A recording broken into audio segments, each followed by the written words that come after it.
Eurovision's introduction of the Big Four, which then became the Big Five, created a two-tiered structure.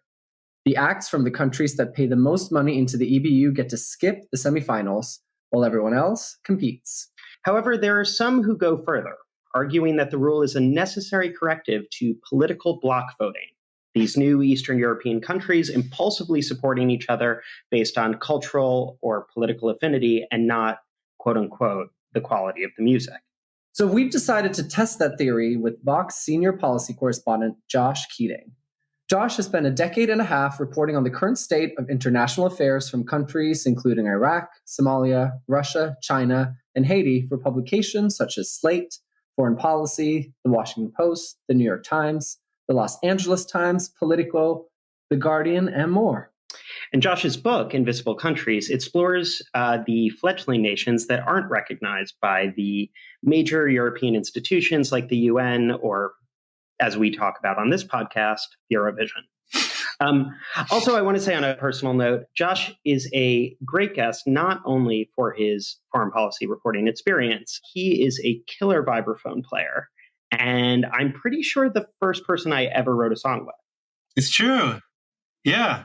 And not only did I write my first song with Josh, he then wrote the overture for the first musical I ever wrote. It was like... Oh my goodness. I also love that your way of singing that is the same voice as you do when you do Elaine Stritch. Oh, sorry. You thought that was an impression? Oh, yes. Hey, I will say, Josh is, I think, our first guest who has heard the podcast before coming on the episode. Don't give me an advantage. I'm going to destroy Brooke Gladstone. Yeah. Josh, we're going to play you two songs from the same year. One of those songs is an entry from one of the Big Five countries, and the other is from one of those Eastern European countries that often get accused of bloc voting. In these clips, the Big Five entry got a free pass to the finale where it did not do very well, and the song from the Eastern European country, which again had to compete in the semis, failed to qualify for the finale at all. In other words, this is a number that was bumped by the Big Five. Josh, you're going to guess which number is which. And then the idea of this game is we're going to have a bit of a conversation about how the Big Five rule is affecting music at Eurovision in the finale.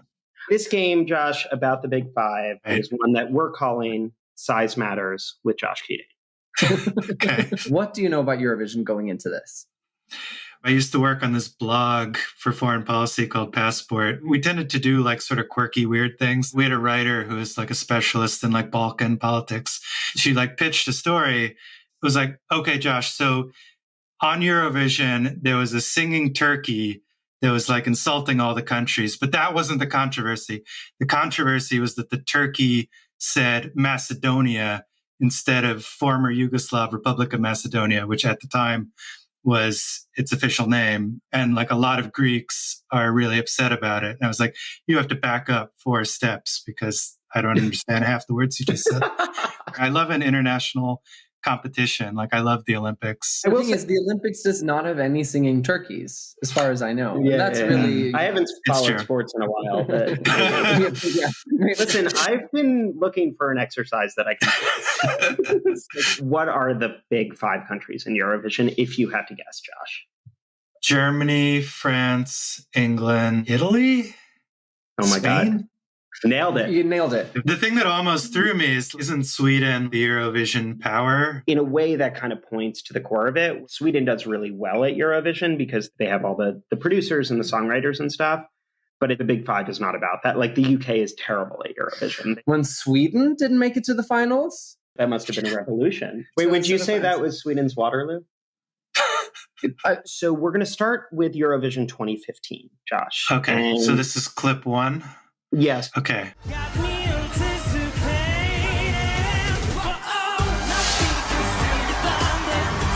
Bachelorette party cops dancing. Oh, right. She just pulled his shirt off. I want what I want. Okay, let's try 2. Don't get on the wrong train. Don't fly no old plane. Don't go out in the pouring rain. You might get wet. I'd be upset. You're bound to get sneezing. Oh, he's trying to do like an American accent. Take good care It looks kind of like the Oscar stage.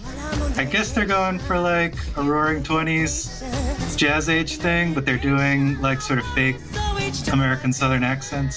So the authenticity isn't quite there for you on this second clip. Probably like what it sounds like to people in the Middle East when some song is like, you know, the Yeah, 100%. I thought this was going to be easier. All right, I'm going to say the second one was Eastern European and the first one was Big Five.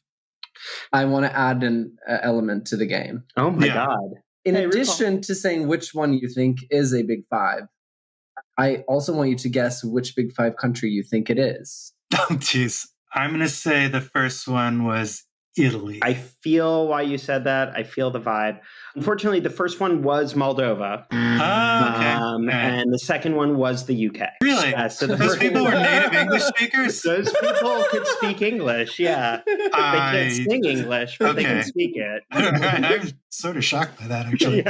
Yeah. Moldova's I Want Your Love, 2015. Right. Not a great song, but I definitely think the level of production, much better Also, than the the UK's term- number. This was 2015. Australia was in Eurovision this year by special invitation, Correct. and they skipped the semifinals. And remember, the song was a fantastic song. In Yeah, well, the 2016 singer was probably really rested. Didn't have to compete in any In 2016, semifinals. Big time difference, though. They were just like, jet lag was my semifinal. But moving to 2008. Set off to drink it every day.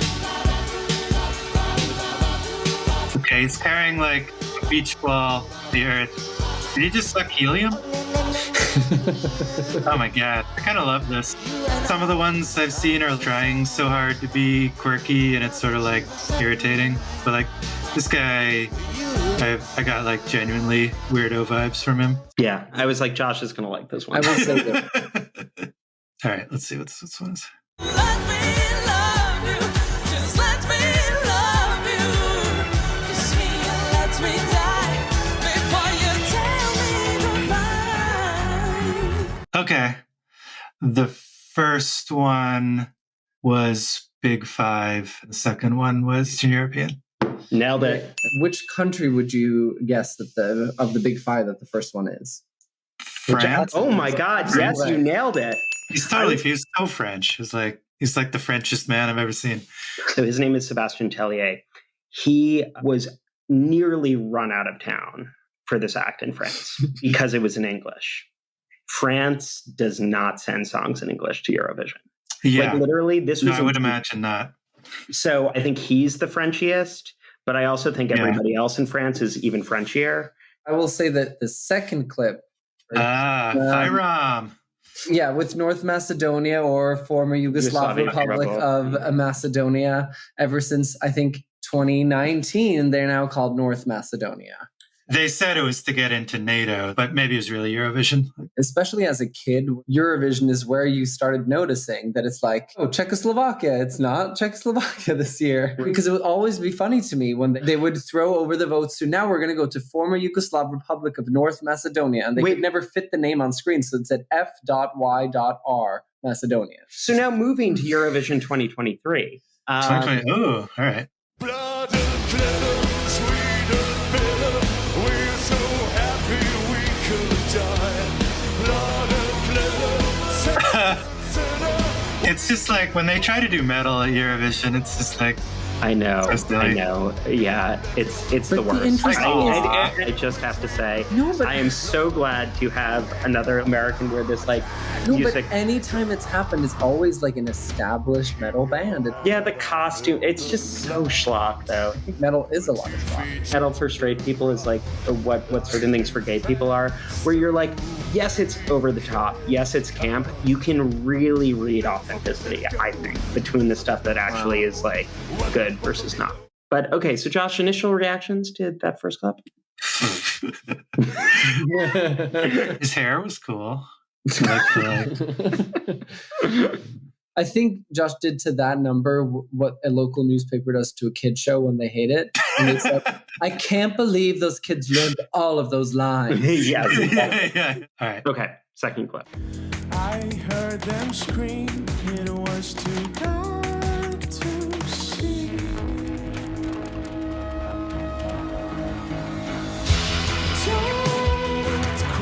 that an MPC, that thing?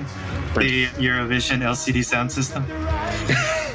A little bit. It got a bit of a hipster vibe. See, I would have guessed this was like 2008 or 9.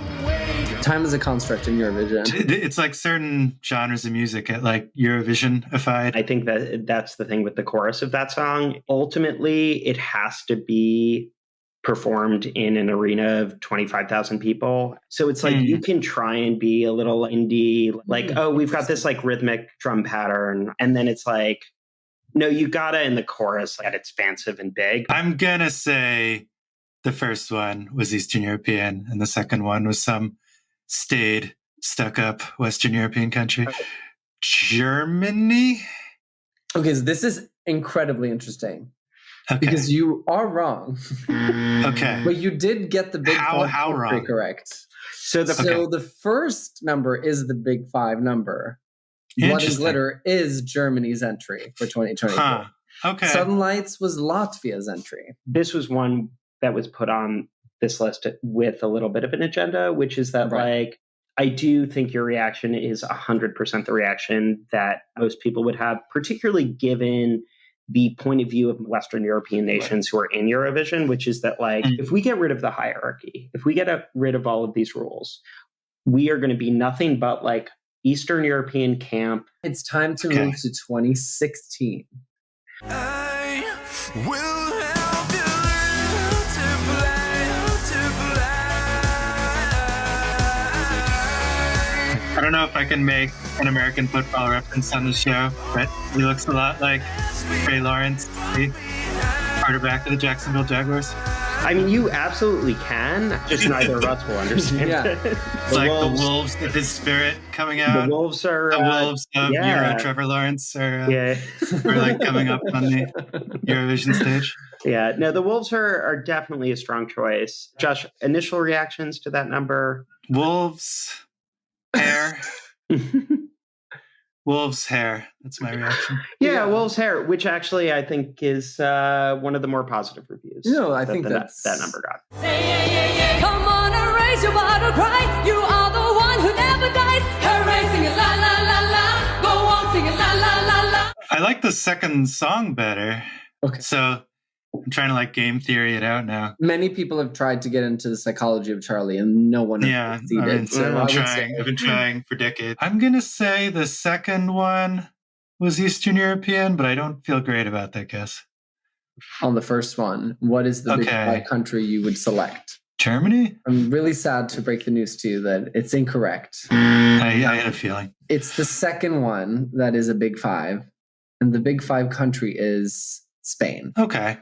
I buy that. The first one was Belarus. My agenda normally is to advance the interests of the non-big 5 countries. I will say everything that Belarus sends to Eurovision has a soupçon of the fascism to it. Is he like a Lukashenko nephew or something? He is actually not, but I do think Lukashenko would probably, of all of the competitive authoritarian, semi-authoritarian leaders, the most interested in Eurovision. Moving to Eurovision 2010. Final round. You bring the sunshine. I'll bring the good time. We're doing Euro Jersey Boys. Yes. Euro Boys. Euro Boys, which is a term that I've Googled several times. That was the original title of Czech Hunter. It's sort of Jersey Boys, but it's got like Marky Mark dancers behind them. Yes, which they can't afford on Broadway. I don't think it really does sound good to me. Yeah. I like the Eurovision numbers better that are more like contemporary future oriented, I've realized. Like the sort of retro ones. Yeah, because it gets pastiche. The one warning I'm going to give you on the next one is that unfortunately the chorus gives it away. So you are not going to hear the chorus. It's like glory to Alexander Lukashenko.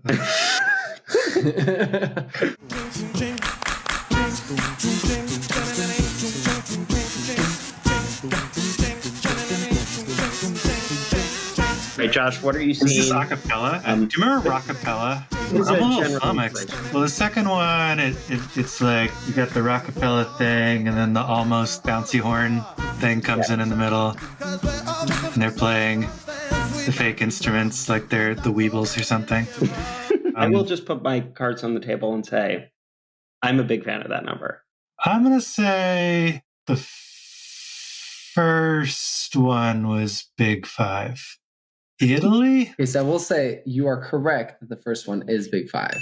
Hey. It was not Italy, Oh. but it was the UK.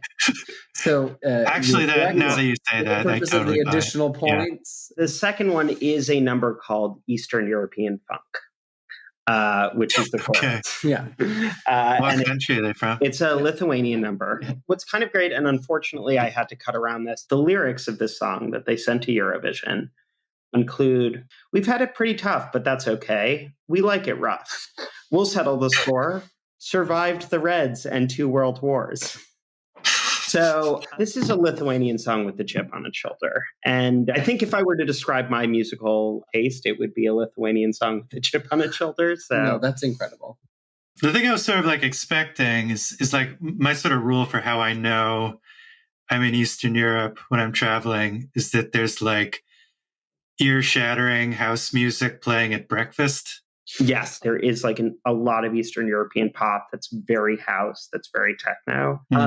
What tends to get sent to Eurovision is like a little more elevated than that. And I will say, from my point of view, a little more elevated than what tends to come out of Western Europe, right? Like it's like they're sending their artists like with a capital A. Like you said, when the Singing Turkey would never have come from Eastern Europe. Josh, would you say that this game has taught you anything at all about Eurovision? And also to lower the bar slightly on that is, do you have any thoughts? I love that my question was like, what have you learned? Charlie said, let's change it to any thoughts at all. That made sense what you said about how the new Europe countries, as Don Rumsfeld would call them, that they sort of take it a little more seriously. They're sending their artists, and like, I don't want to like plug my book too much, but like the framing device for it was, I went to a soccer tournament for unrecognized countries. This is the World Cup for places like Abkhazia or Somaliland. Like these international competitions, they're a way of showing your legitimacy. It's like showing you belong and like in the club. It sort of makes sense to me that maybe countries that have like a little more of a chip on their shoulder about being the European family of nations are not sending singing turkeys.